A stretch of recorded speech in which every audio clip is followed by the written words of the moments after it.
Okay, everybody. I have something really cool to tell you about. If you haven't heard yet about Anchor, it's the easiest way to make a podcast. Let me explain here. It's free. There are creation tools that allow you to record and edit your podcast right from your phone or computer. Anchor will distribute your podcast for you so it can be heard on Spotify, Apple Podcasts, Stitcher, and more.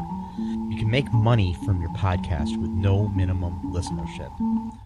It's everything you need to make a podcast in one single place. Now, the way that you can do this is you got to download the free Anchor app or go to anchor.fm, and then you can get started. It's really fun. We just switched over recently here at All2Real2, and I'm enjoying it so far. So be sure to check it out and let us know what you think.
Okay, everybody, welcome to the All2Real2 podcast. I am your host, Michael E. Cullen II, and with me, as always, is Matthew Haas, my co-host. Hi. Hi, Matt. Hi. How are you, sir? I am a bit of a mental haze right now. Very fuzzy. Not sure what to think or make of anything that we have just watched. Yes. It's very confusing to me right now.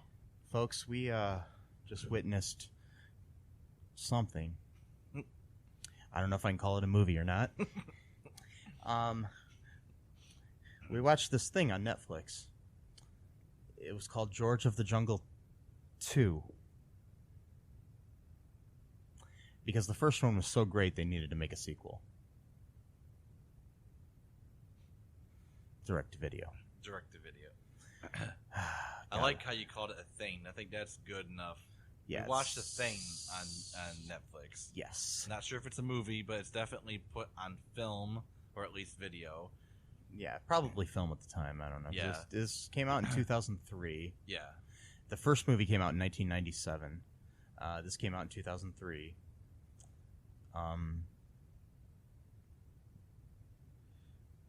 Yeah. It's so plot. Is there much of one? I mean, it just seemed like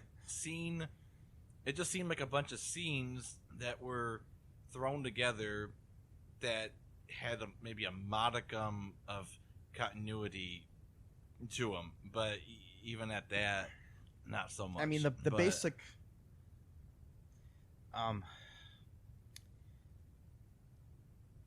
The basic plot I'm getting here is okay. Here's what I get off of from user thefox-2 on IMDb. I'm going to give credit to who said this. Okay, this is their synopsis of the movie. And IMDb is the Internet Movie Database for those that don't know.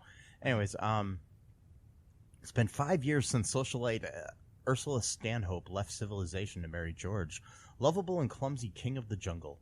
Now, father to George Jr., George finds himself stressed at having to juggle his cherished role of Jungle King, Junior's dad, and Ursula's loving husband. George's stress level goes way up when Really Mean Lion challenges him. That's his name, Really Mean Lion. Wow. Challenges him for leadership of the jungle. And Ursula's mother, Beatrice, teams up with Ursula's ex-fiance, Lyle, in a plot to forcibly take away all that George holds most dear. That makes it sound better than what we it watched. actually is. Yeah. Yes. That's like the churched up version of what we saw. And the tagline for this movie was "Watch out for that sequel." And I like that tagline because, yeah, watch out for it. Yeah, yeah. If it's coming at you, Watch. avoid it. Yeah. Just walk away. Turn off the television. Go walk out in traffic. Do something else instead of watching this movie. This movie was absolutely terrible. Like, we usually ask each other at the end of the podcast, would you recommend this movie? I'm going to do it right now. No, I would not recommend this movie to anyone ever. And anybody that watched it prior to listening to this podcast, which you really don't have to, but if you did, I'm sorry. Yeah. I'm really sorry. There's too much to unpack. I don't even know what. Okay. I didn't write anything down. I'm just going by memory. We just watched this like 5 minutes ago, Yeah. so it's like still fresh in our heads, kind of. I don't know. So in this movie, Brendan Fraser did not come back.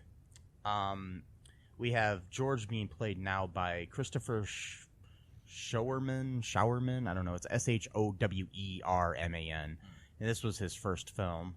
He's a pretty boy Brendan Fraser kind of lookalike, sorta. Looks a little bit like enough like him to play the part of George. We also have, instead of Leslie Mann as Ursula, we've now got Julie Benz, who people may know from the Buffy and Angel series, as she played who'd she play on that? She was a vampire.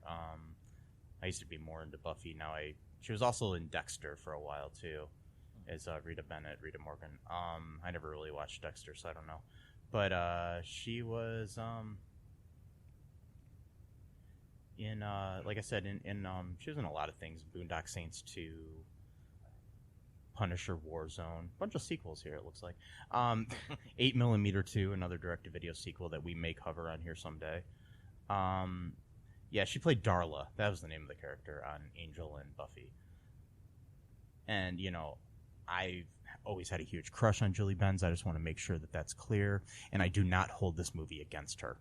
If you would like to work with me in the future, Julie Benz, I'd be more than happy to cast you in a movie. Yeah. Okay. Yeah. Yeah. That being said, what were you thinking? I don't know. Maybe it looked better on paper. Yeah, I mean, we do have Thomas Hayden Church returning as Lyle Van de Groot. Yeah. What is it with like villains in movies having like Van at the beginning of their last name? Like, because wasn't there like Van de Camp or something in that in that American Pie movie we watched? Like kind of villain in that. Van de Camp, Yeah, I don't know. It's stupid. Anyways, now we got the voice of Ape is John Cleese, who did the voice in the first movie. Yeah, just want to remind people that it's John Cleese, the well-respected comedic actor John Cleese. And I want to go back to Thomas Hayden Church, who was nominated for several awards when he was on the TV show Wings. He after this was nominated for an Academy Award, won several awards for the movie Sideways, along with several different awards that he's been nominated for throughout his career. And he's in George of the Jungle, too. And that movie, Sideways, came out a year later after this movie. And in this movie, he's hopping around going, I got the deed. Yeah. Hopping around like some idiot. That's later in the movie. Yes. And, you know what? I'm not even going to go I don't care about continuity of this. Or like, we're not going to... No, this podcast, I'm not going to go run through the plot in any kind of linear fashion. It's just going to be whatever thought we come up with that we can remember. Like I said, this movie has everything that you could think of being wrong in a movie. And again, it's kind of meant for kids somewhat.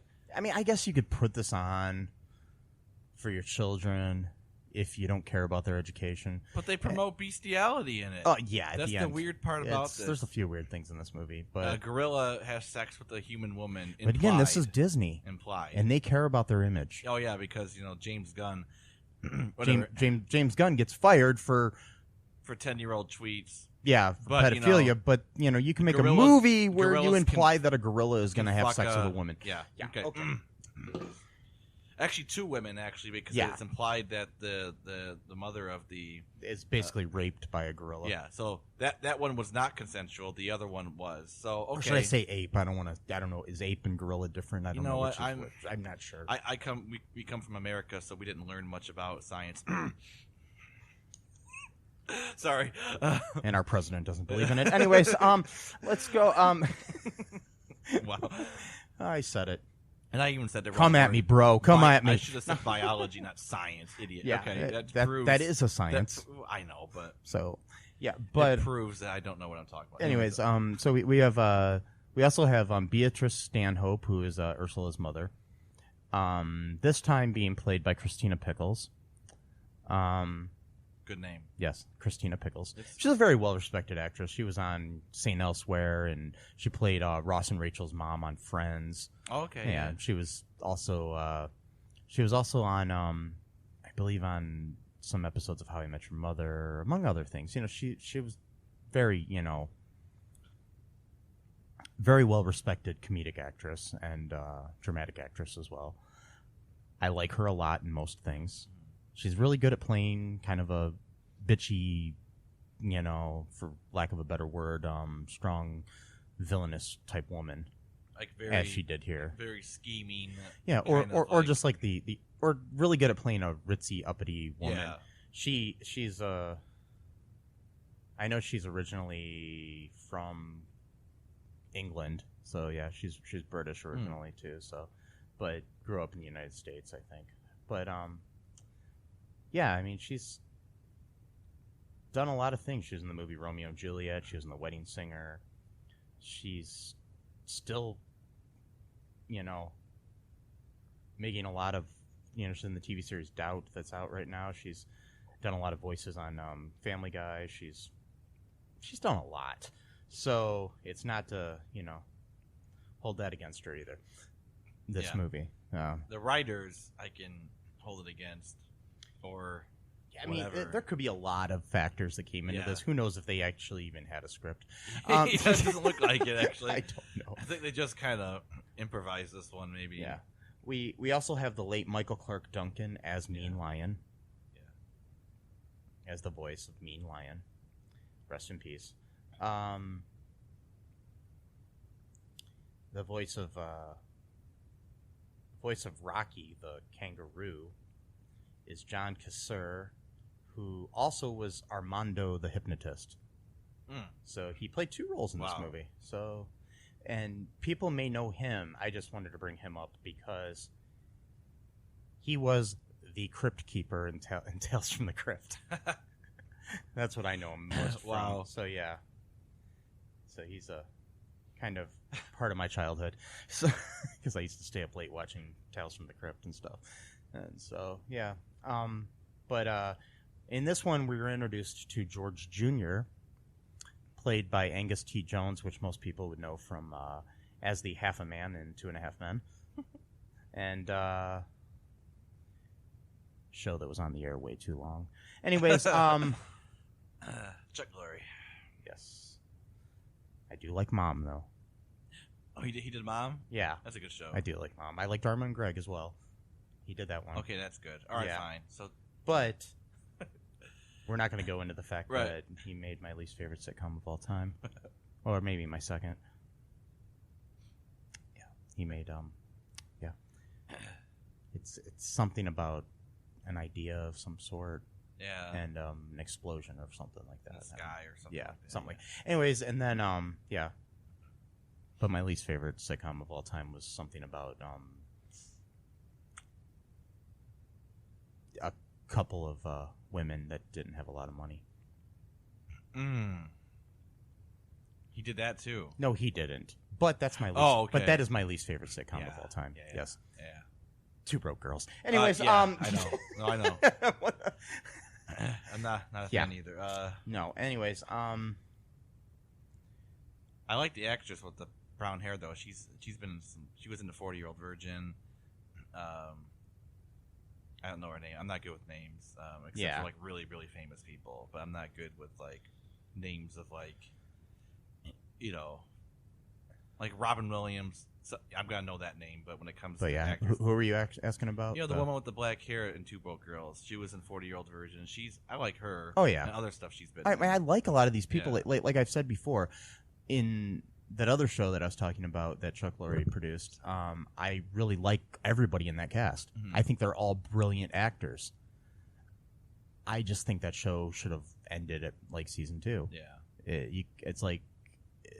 I don't know. I don't want to go into, maybe we should start our own, podcast that just talks about why Mike doesn't like Big Bang Theory. But we'll go episode after episode. Yeah, we'll go through and watch every. No, I don't want to do that to myself. There's like over 200 of them. Yeah. And it's going to be on for like 20 more years. Yeah, it is. It will be. Yeah. Then there'll be a spin-off. Well, there already is one for Sheldon. Oh, yeah. But then there'll be another spin-off for Leonard or something like that, or Howard. There we go. We need a Howard and Raj spin-off show. Yeah. Where they start their own university. Whatever. Who cares? We should spin them off and have them open up a general store in the middle of nowhere. Yeah. I don't know why that would. And then just like what? So hey, just kind of a boring life. There's gonna be no Thai restaurants there probably. Yeah. And Sheldon never lets them order Thai food apparently. Because he has something against Thai people. Kind of a racist, but whatever. He's okay with Chinese people, but not Thai people. Not sure why. But you know way more about this show than I do. I do because back when it was first like a hit, my dad loved it and he'd watch it all the time. And I'd just be stuck. I'd come home from like park or whatever or work, and then there it is. I'm like, Hi, folks. This is Michael E. Cullen II from the podcast that you're listening to right now, along with manager Matthew Haas. You got promoted? Yes. Damn it. Okay. Anyways, folks, do you like the show Superstore? Well, I don't know. I asked the folks and nobody's answering me because they're not here. Oh, but we love damn it. Yeah, we love it though. Okay, folks, if you like it as much as we do, you're really going to like the Super Story podcast, which is a podcast where Matthew and I go episode by episode and give our little opinions and thoughts on it. Sometimes we have guests, sometimes we don't. Just depends on how we're feeling. Yeah. And, so if you like this podcast and like our little crazy banter, then you should definitely check this out. Or I might get sad. And when I get sad, it gets pretty sad. So I can't deal with him when he's sad. Yeah, no one can really. So yeah. So check out Super Story Podcast right here where you get this podcast, Super Story Podcast. We'll be right back to our review in a minute here, but the other day we sat down and talked with Kennedy Phillips about his audio drama Magus Elgar, among other things. He's a great guy. It was a fun interview, and here it is. Everybody, I would like to welcome Kennedy Phillips here to the All2Interview portion of the All2 Real 2 podcast. How you doing today, Kennedy? I'm doing fantastic. I hope you guys are doing well also. Yep, great. Doing great. So, you're here to talk about your newish audio drama called Magus Elgar, comedy drama, whatever you want to call it, audio show. I don't know what would you categorize that as? I mean, audio fiction works. Audio drama is kind of a standard term, regardless if it's a comedy or a drama. Yeah, that's what I figured. I was just making sure people know that it's a comedy and not a drama, just because I know. Most people kind of get that a little bit scrambled. Yeah.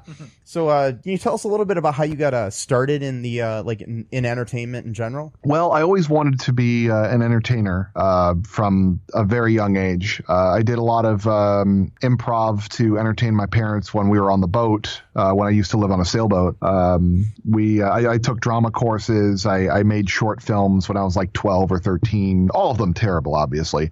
But when I got to college, I knew exactly what I wanted to do. I wanted to go into film and make movies of some kind. I mean, my true passion was towards making animation, but I couldn't really draw. I'm diagnosed with something called dysgraphia, which is this condition where it's kind of like dyslexia, but from your brain to your hand. Like, it just makes everything that you try to do all scrambled and stuff, and it takes a lot of focus to get it down right. So one thing that I did have a skill for, though, was for sound, for voice acting, for design, for sound effects and Foley art. And I went and got my master's degree in film production with editing and sound design as my emphasis. And the rest is kind of history. I've mostly been doing odd jobs here and there up until the point where I decided I wanted to make my own show. I actually have dysgraphia as well, so I understand what you're going through. Yeah. So yeah, I was just curious, what was the process like of creating Megas Elgar and everything? Like how long did it take to come up with all the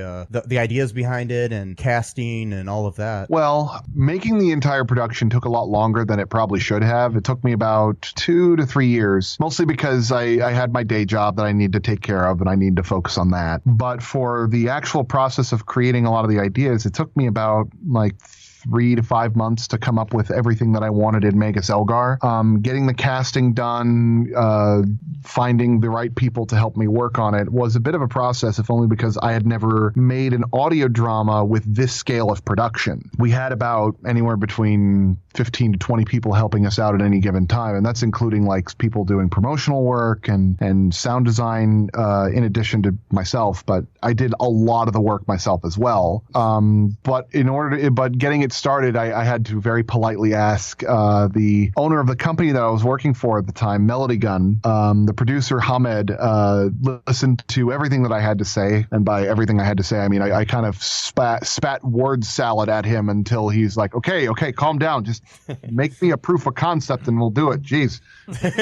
Can you tell us a little bit about the basic plot of Megas Elgar so people can learn more about it? Yeah, Megas Elgar is a fantasy comedy inspired by the works of Terry Pratchett. If you're not familiar with him, he wrote the Discworld series, and most recently one of his books that he paired up with Neil Gaiman just became a television series, Good Omens. Oh, yeah. Which is on Amazon Prime. Highly recommend that. The story of Megas Elgar is about 2 magi and 2 scientists working together, scouring the magical world of Hearth to find stamps, scientific tools augmented with magical power, searching for a way to fix them and help diffuse them before they rip all of reality apart. Very cool. Yeah, we've been running some ads for it, and what I've heard so far, it sounds great. I'm gonna have to check out more episodes and everything, and I recommend everybody else does.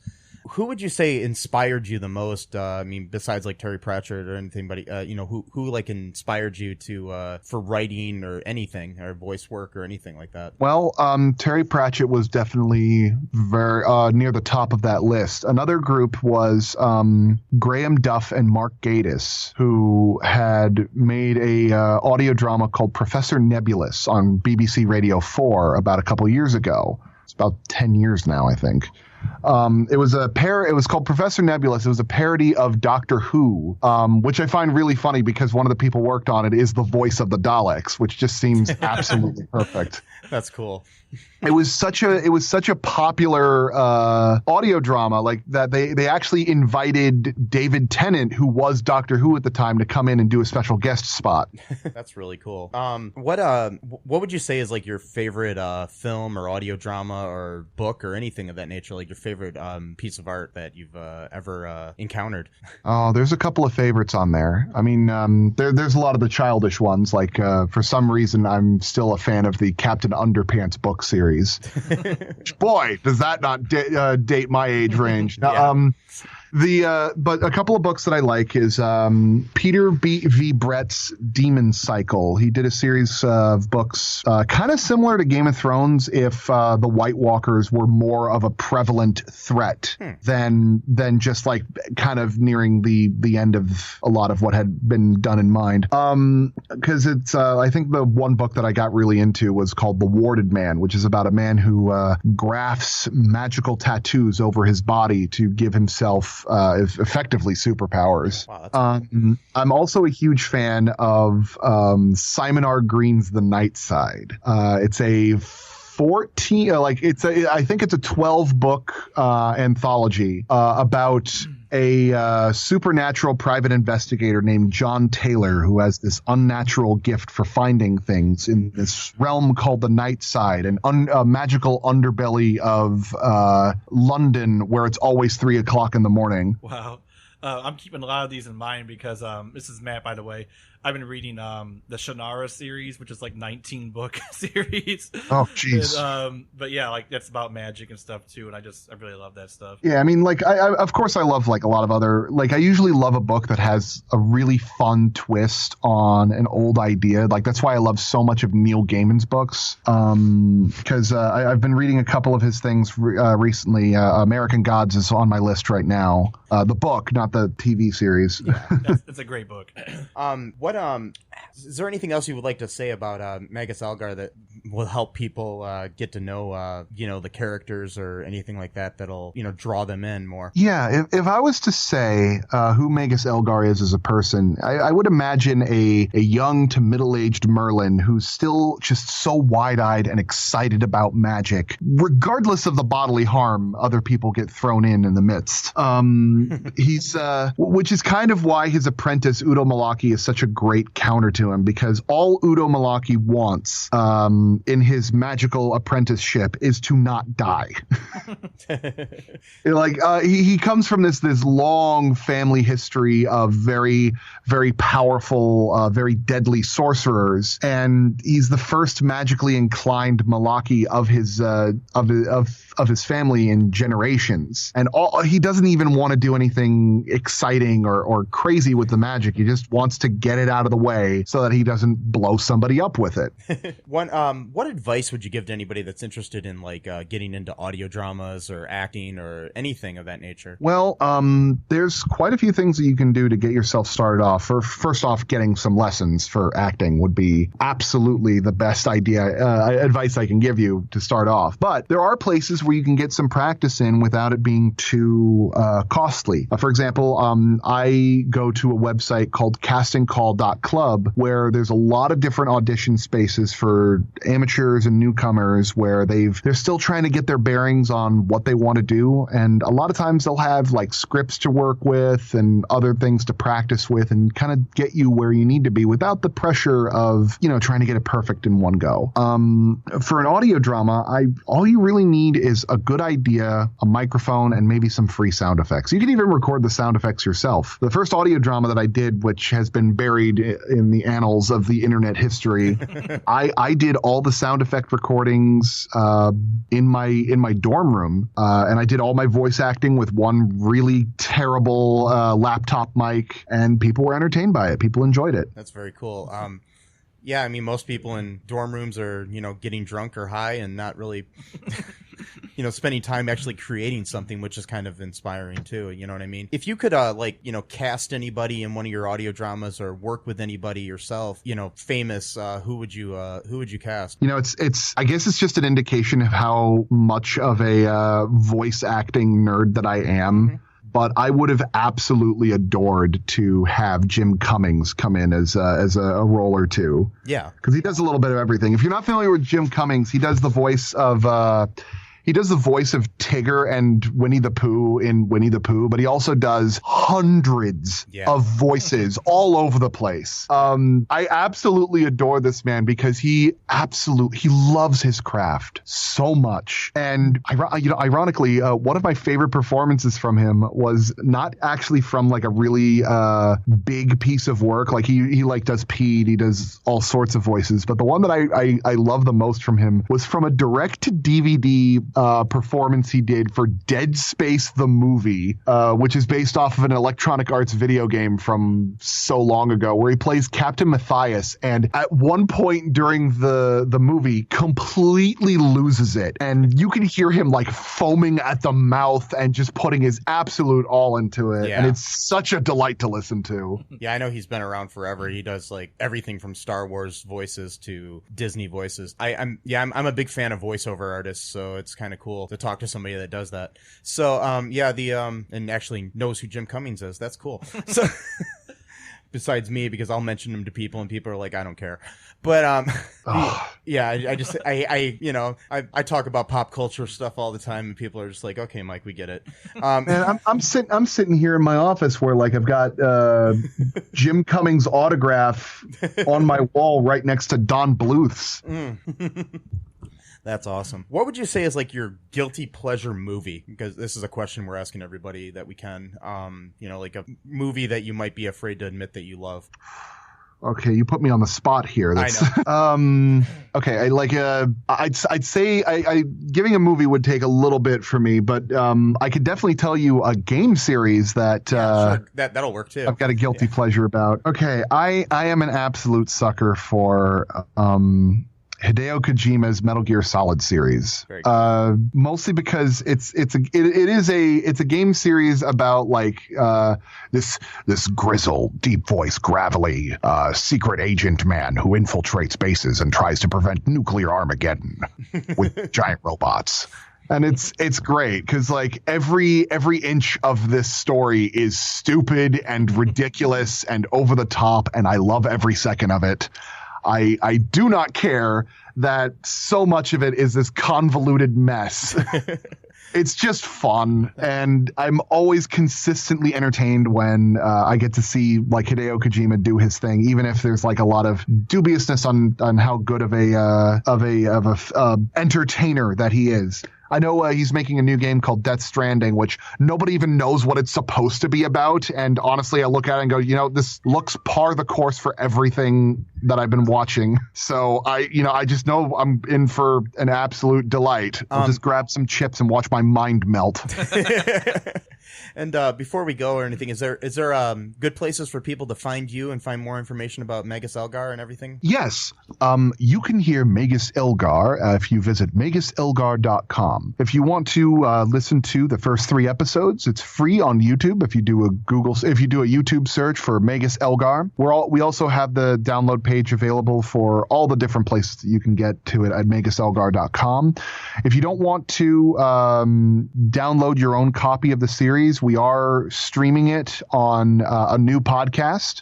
You can visit me on Twitter as @MagusElgar. I'm also on Instagram as @MagusSerling.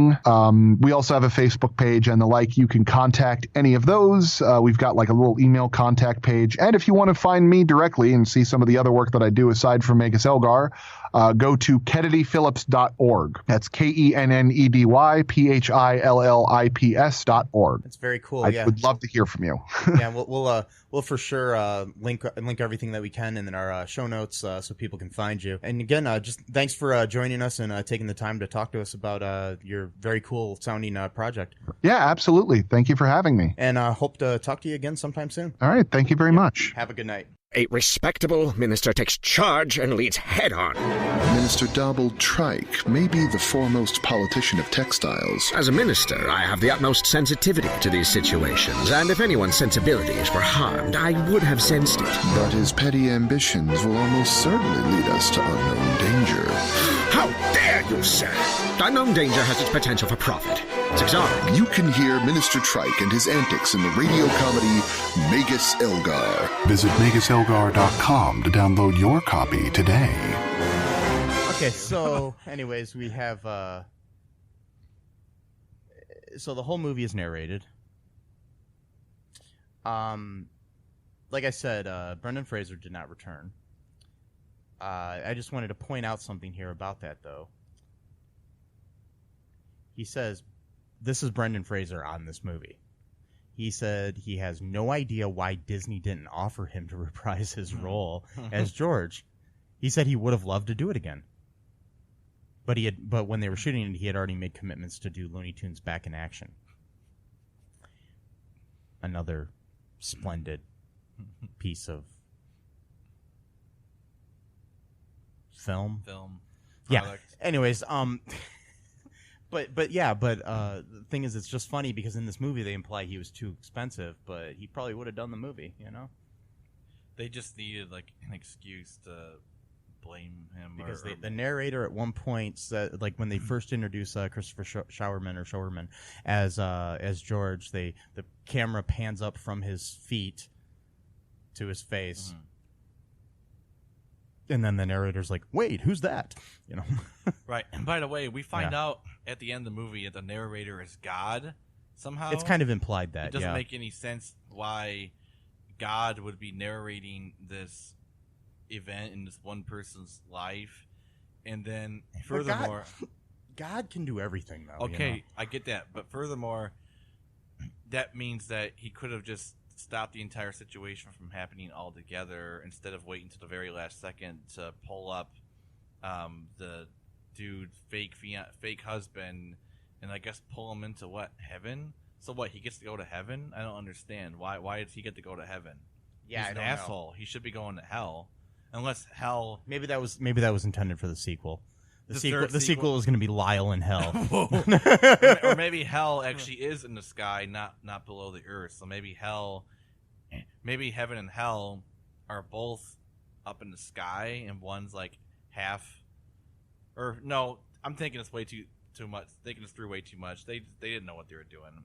They literally, it makes no sense. It's like Tom Green in that Freddy Got Fingered movie, where it's like just scene after scene that doesn't have anything to do with the movie. Like, I know, let's have a hand from the sky pick, Lyle up and take him into the clouds because finally he said he insulted the narrator, and that was the one thing that the stuff in there. So okay, so you're God, presumably, and you got a giant hand. Maybe they just decided that after that, like I'm saying, the next movie would have been God kicking him out of heaven and flicking him down into hell with his fingers or something. I don't know. And then he's gonna be like, "I got the deed to hell. I got the deed to hell." And he's dancing around a fire or something like that. Because I keep referencing that. There's a scene. The big premise of the movie is that George has the deed to Ape Mountain. Because apparently, even in the jungle, they care about deeds to property. But okay, and so I'm pretty sure in the jungle there's no such thing as private property. But okay, but apparently even in the jungle, capitalism exists. All right, so anyway, so in this movie, in this movie at least, I was thinking it was more of like an egalitarian type of situation. But okay, so so George has. You're thinking way too much. I know. So George has the deed to this non-existent property to his treehouse that he lives with his wife, child. And it used to belong to Ape, I'm guessing. And then Ape decided to move to Las Vegas. Get it? The human wants to live in the jungle, but the gorilla wants to live in human civilization. Ooh, get it? Switcheroo. Ugh. I think that happened in the first movie. I know. Yeah. I'm just saying. Assuming.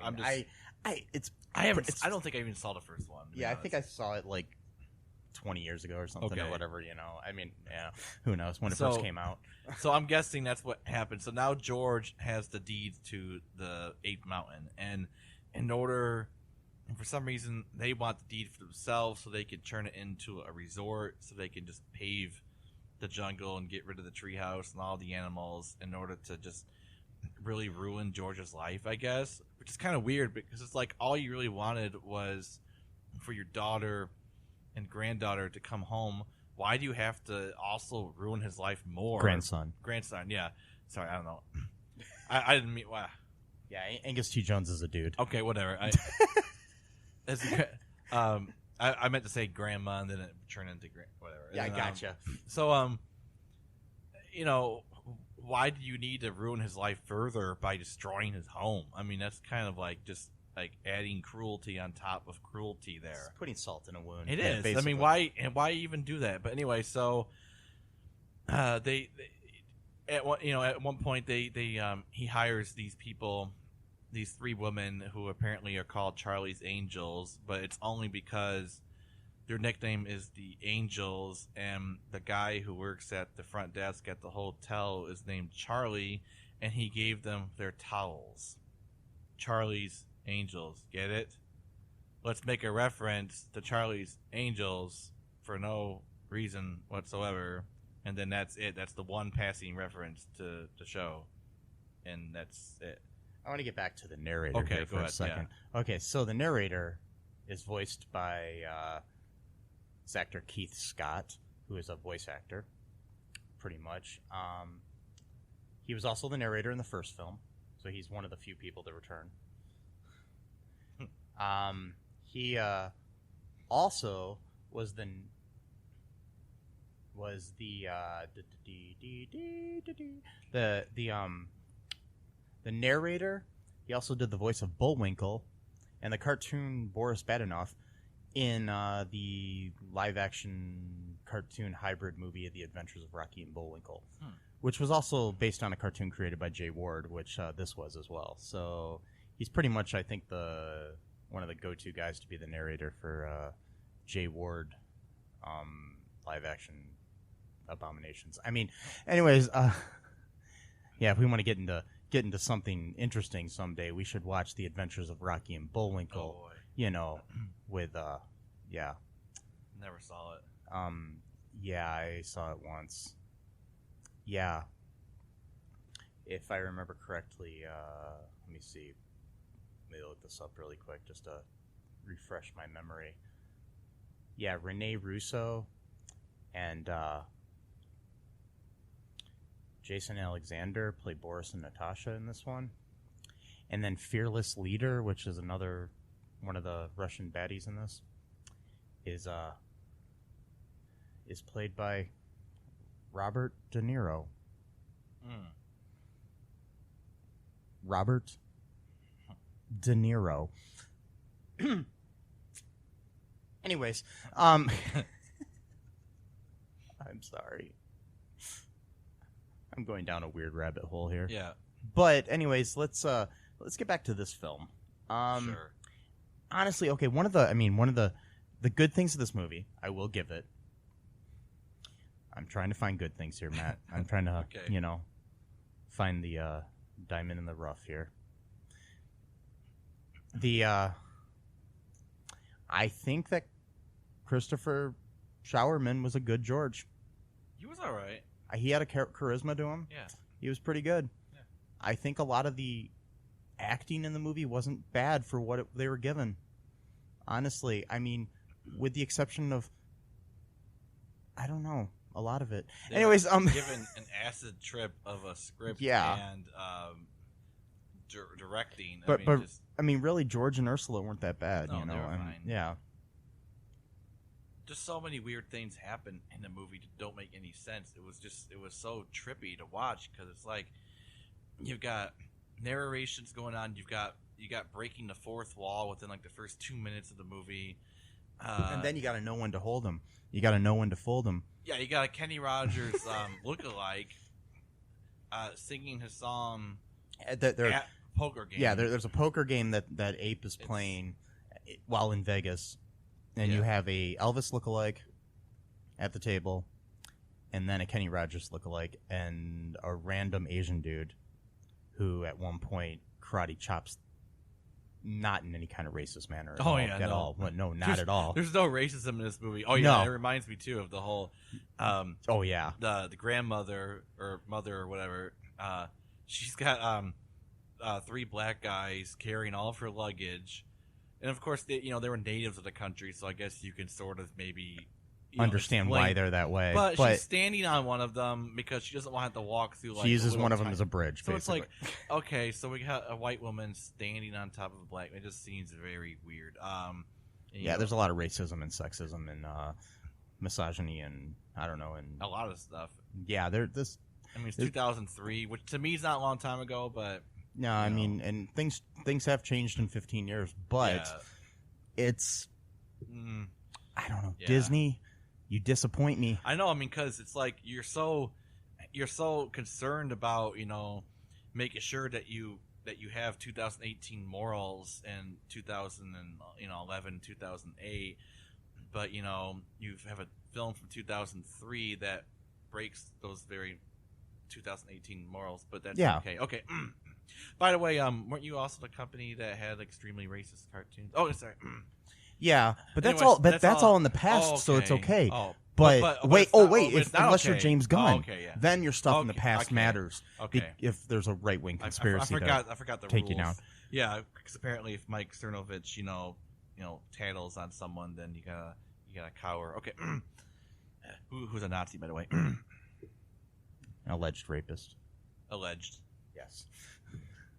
Okay, so we've made it clear that we do not like the fact that Disney fired James Gunn. Okay, unless more comes out, I mean, I might have to edit this podcast if more comes out before happens, then we're proven wrong. Okay, fine. Yeah, I mean, if it turns out he's really a despicable human being, then whatever. But in the future, don't take your calls from actual Nazis. Yes, actual Nazis, not someone I disagree with is a Nazi. And I mean, I can completely. No. I mean, we're going off on a tangent about this, but I can completely understand them sticking to their guns. No pun intended, because they're actually stuck against the guns. They're not sticking to their guns. Yeah, but I can understand them sticking to their first, option where they did irrationally decide to fire him. But my thing is in the future, maybe not listen to White Ring. Well, it is kind of white. Oh, wait. White Ring. There we go. White Ring. I meant to say right wing. Or white wing. Well, White Ring. It's a Freudian slip. Yes. Kind of. Anyways, right wing. Crazy Nazi. Alt-right. Breitbiter. God damn it. No, I'm saying Breitbarters. Breitbarters. Conspiracy theory stuff. Come on. You're Disney. Because my thing is like, I know it was a tit for a tat sort of thing where they just wanted to take down somebody because Roseanne was taken down, and it's just it's a stupid thing. I mean my thing is I mean I understand why Roseanne was fired. What she did was racism, and it was actually an act. And it wasn't just words, because in that case words are racism. Right. What James Gunn did were jokes. Right. Bad, inappropriate. I do not support these jokes in one way whatsoever. But at the time, he has apologized for them profusely. Even before he was hired or whatever. Even before he was hired by Disney, he apologized for them. So it wasn't some kind of fake, insincere, apology that like Alex Jones would make when he's caught red-handed and he goes, "Oh, well, I didn't really mean to say that the Sandy Hook wasn't really real," even though you actually said that multiple times. That. But whatever. We're kind of going on a weird tangent. But anyways, George of the Jungle 2 is a movie? Yeah, I guess. Yeah. It's a movie. So what else do we have to say about this? I don't know. I'm still just kind of fixated on some of the weird parts of it, like the whole bestiality thing going on. Like I thought they would just reference it because that one time when the one time, okay, there's Ursula's friend. I don't know if she ever got a name. I don't know, whatever. I don't remember her name either. She asked George if he had a brother, and he's like, "I have a brother ape." And she's like, "Ooh, an ape." Like, okay, that's kind of weird. Like she was attracted to that, and then I thought it would end there, but it didn't. They kept it going. And then later on in the movie, her and ape make out, and he literally pulls her off screen. Yeah, which kind of implies that maybe they went and got busy with an ape and a human woman. How did she survive that encounter and not have her bones like broken and crushed because it's a gorilla? You're thinking way more into this than I did.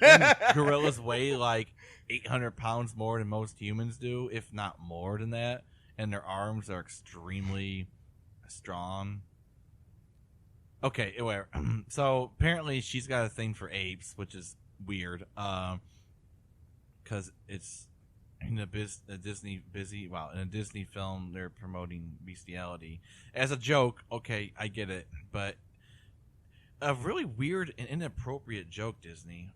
I'm surprised that you would go there. I'm maybe you should fire yourselves because that was very vulgar. And plus, too, she didn't consent to it, and you care so much about that, because part of James Gunn's tweets that were so horrible is that he made jokes about that. So it's weird that you would somehow think it's funny. And I mean, I believe this movie is like rated PG as well. Yeah, PG. So okay. Yeah, I'm pretty sure. So it's like, yeah, whatever. Sorry, I'm not bitter. Yeah. The thing is, too, I didn't even know who James Gunn was that much beforehand because I haven't even seen any of the Guardian movies yet. Yeah, but it just sets a weird precedent, and it doesn't even matter. I know. But anyways, regardless of that, and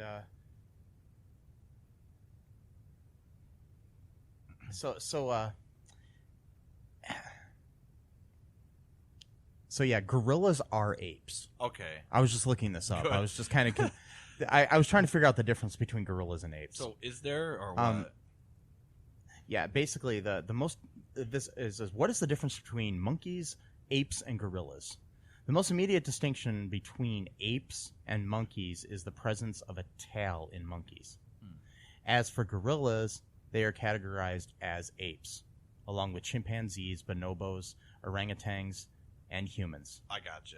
So all girls. Well, actually, the fact that she's attracted to apes, technically humans are apes. So I guess it's not bestiality so much as a precursor. Well, it is. to It human. is. It is bestiality, Okay. regardless, because you're still with a different Okay, animal. I gotcha. But we're of the same, I don't know, same. I don't know what they call it. Same animal family. Okay. But Yeah, there's. yeah, but we're technically apes, I guess. Okay. So and then there's lesser apes. Not which- if I have anything to say about Yeah. boy. We were not descended from monkeys. Okay. Yeah, there's lesser apes, which are no, we're not, because we're descended from apes. I know, but that's what they always say. Yeah, and they say Like, monkeys. But the problem is people think apes are monkeys, but they're not. I always love it too when they say like, my granddaddy wasn't a monkey. It's like, yeah, I know your grandfather wasn't a monkey. You fucking idiot. Of course, it would only be like 100 years old. If he was, that's interesting. So apparently humans only evolved in the past 100 years. But okay. And then on top of that, this movie perpetuates the idea that apes are monkeys. Right. Oh yeah, Because that's right. at one point during he's Ape is doing a show in Vegas at a little lounge in a casino. Because he lost all his money. In the Yeah, poker game. he had to pay off a debt for 17 years to Lyle, which I don't know how that works. That's weird. Yeah. But he's singing a rendition of "Hey Hey We're the Monkeys," but it's "Hey Hey I'm a Monkey." And the thing is, you're not a monkey. You're not. You're a fucking gorilla. Maybe that's the point. So you know what that does? That just teaches kids wrong genetics and biology and Right. science. Or maybe it was meant to show how Lyle is either a piece of shit or just an idiot that doesn't know any better. and made him sing that song. Made him, and then of course But- he knows he's not a monkey, so he's got to sing this and humiliate himself every night for 17 years. And, Yeah, but that's hey, I'm a monkey. but that's not how it played off in the movie, in I my know. opinion. Well, But I don't know. he But might then, be a good performer. I mean, yeah, he knows to let his ego aside and just do the job, and then he'll end up smoking or drinking to get rid of the pain later on, and form an addiction and been stuff like having that. sex with a woman Yeah. later in the movie. Anyways, so did we mention yet that a woman has sex with an ape? Yeah, I think we've covered that enough. Oh, okay, I'm just making sure. And the hand of God taking Lyle to somewhere in the clouds. Did we mention that a woman has sex yes, with an ape? I think okay. I don't think we need to. I think we've told the audience enough about the weirdness of that. So what else was weird? Do you remember the coconut stuff? Oh, the soccer game. I'm sorry, the coconut ball game. There was a point where a woman had sex with an ape. Yes. Yeah. I just wasn't sure if we caught yeah, that I did. yet. I was the one yeah. that first was really concerned about it. I'm just I know. making sure that the audience knows that It's. yeah. I mean, it was not on screen. It was off screen. Strongly implied. Yeah, so coconuts, huh? Yeah, they had a coconut ball game, which is basically soccer. And apparently the Or gorillas, football. Yeah, apparently the gorillas know how to play football, and then all of the women gorillas are cheerleaders because I guess sexism exists in. Well, the we're assuming they're the jungle. women gorillas. We don't know. Well, though. that's true. Yeah, it's actually true. We don't know actually, I mean, but yeah. but there was a cheerleader section of gorillas doing the wave. And Ursula was supposedly too ugly to be a cheerleader. You get it because she's different than them. So how they learned how to play soccer and do cheerleading moves, I'm not sure, but whatever. Because George spent his whole life in the jungle, so he is pretty much I don't know. a Do they jungle have creature. TV? I'm In the confused. jungle, no, I don't. They got think really so. good cell phone Yeah, reception. well, that's the there. other thing. Yeah, Yeah. Grandma, whatever her name is. Christina Pickle's character. What's her name in the movie? Do you remember? I don't know her name. The character was Whatever. Ursula's mom. Yeah, the character was Beatrice. Yeah, Beatrice gets a phone call and like, immediately picks up the phone and like perfect reception just like that. No delay of service, nothing. Just like instantly. Again, this is a jungle. Well, she's rich, so she can afford really good cell phone. Well, sure, but it's 2003 rich. She's got I don't think any richness would be able to. I mean, she's got like a super duper Verizon plan. Unless she has her own personal satellite just for her phone, maybe. That's possible, but yeah, it was just such a bizarre movie. I mean, it's even more bizarre than the Buttercream Gang 2 or Turbulence 3, which we might talk about some other time. Yeah, because that's another terrible, horrible movie, but funny in its own way. This is just not funny. It's just terrible, really. I mean, I don't know.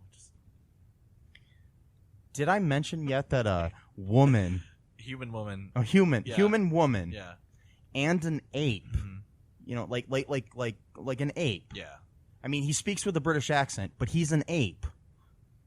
Yeah. They kiss in the movie. Yeah. And then he pulls her off screen. Yeah. Implying that he's going to have sex with her. Right. But Beatrice was non-consensual. Yeah. That was in this movie. It was in this movie. So it's I think it was different gorilla with Beatrice, I think. Yeah, it was, but... It was a different one, but... In this movie. Yeah, in this Disney film, yes. This movie. Mm-hmm. Matt, why? I hear you. I know. Why? I don't have any say over what they did in 2003. I didn't even know this movie was out in 2003. I was too busy watching School of Rock constantly every other day or whatever. But why? Playing guitar and reading about books and reading about books. Wow, no, reading books. Yeah, I was reading about books. Yes. I like to watch movies. Yeah, about movies. Yeah. Actually, I do. Well, yeah. But anyways, I why? I don't know. I can't help you on there. I don't know. My head hurts, Matt. I know. Why does my head hurt? Because you witnessed something that was very strange and bizarre and very disorienting. It was a very disorienting movie, I think, is what it was. Is there anything else we need to say about this movie? I don't think so. I mean, this one's one of our shorter podcasts, even though I think we have more to say about it because of all the crazy things. But a lot of stuff is really just kind of going through me. I don't even remember a lot of the things I actually wanted to talk about, but then I forgot about because it was just so... Oh, yeah, the deed thing. Okay, so when he gets the deed, it goes, Lyle celebrated acquiring the deed in a very mature fashion, and then it jumps to him literally jumping up and down in his hotel room going, I got the deed, I got the deed. Again, a year later, he was... nominated for an Academy Award for Best Supporting Actor. I want this timeline to be understood very clearly. A year after him jumping around, bouncing up and down, going, I got the deed. He was in Sideways. Yes, a year later. With Paul Giamatti, and it's a really good movie. So he lucked out, I think, after this movie. Well, I mean, he had already had a pretty successful career. Maybe that's and I what mean, it is, plus the thing is, I mean, it was, you know, because like he was really well respected as a comedic actor from Wings and other things. Wings and Other Things. Oh, I like that. Ooh, that rhymed. It's like a restaurant. Wings and Other things. Yeah.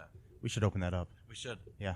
With our podcast money. Speaking of podcast money, so last night when I was preparing to watch this monstrosity of a film, because I knew it was going to be terrible, I was like, you know, I think I need something to snack. I need some snacks to kind of hold me through this movie. So I got a pack of the chocolate Pop-Tarts, and Pop-Tart is one of my favorite snacks. I love Pop-Tarts. Kellogg's Pop-Tarts. Kellogg's Pop-Tarts. Mm-hmm. The number one toaster pastry made by Kellogg's that I love. Yeah. So if you would like to sponsor us, Kellogg's, you can reach me personally at mike@cullenpark.com. You can also find us on Facebook and all that other stuff if that doesn't work. I will respond. I will. We're more than happy to you know, tout the wonderful deliciousness of, you know, your Pop-Tarts, your strawberry frosted Pop-Tarts, your chocolate frosted Pop-Tarts, your brown sugar and cinnamon Pop-Tarts. Those are okay too. Yeah, you know, all these new flavors you got, like s'mores and s'mores, green jelly. Who knows? Just keep keep them popping. Keep them popping. Keep them popping. Once you pop, no, that's another. No. Anyways, Hey, folks, this is Michael E. Cullen II from the podcast that you're listening to right now, along with Matthew Haas. We just wanted to tell you about our great podcast called Super. It's called All Too Real. And on that show, what do we do, Matt? We watch biopics, and then we talk about whether or not the movie matched up with the real story or not. So it was a lot more exciting than that, though. Yeah, so we analyze the real story and the real story. Get it? Get it? Real. Yeah, they're spelled differently, folks. You can guess which one I said which way. Anyways, so sometimes we have guests, sometimes we don't. But we talk about great movies like Shattered Glass and The Social Network and Futile and Stupid Gesture, among others. Those are some of the ones that we've covered so far, and we're going to cover a lot more. So please subscribe on Stitcher, Apple Podcasts, Google Podcasts, wherever you find your great, fun podcasts. And be sure to share it with your friends. Do it. And make sure you're not afraid to get all too real.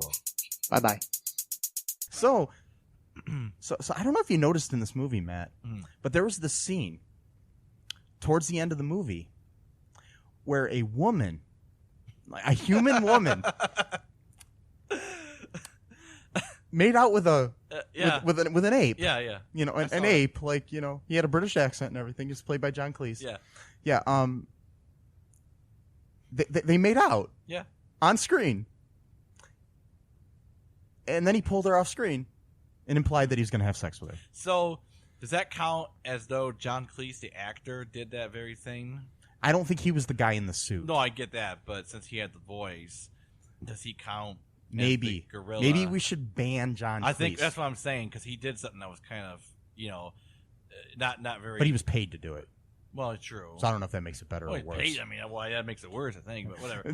So anyway, there's a part in the movie where that happens, but yeah, I don't know. I just don't know anymore when they come up with weird. My brain hurts really bad. And Well, we had a headache last time when we talked about. What was it about? Oh, it was a Bigger, Fatter Liar. Yeah, we had headaches about that too, because that was. But this is even stranger than that.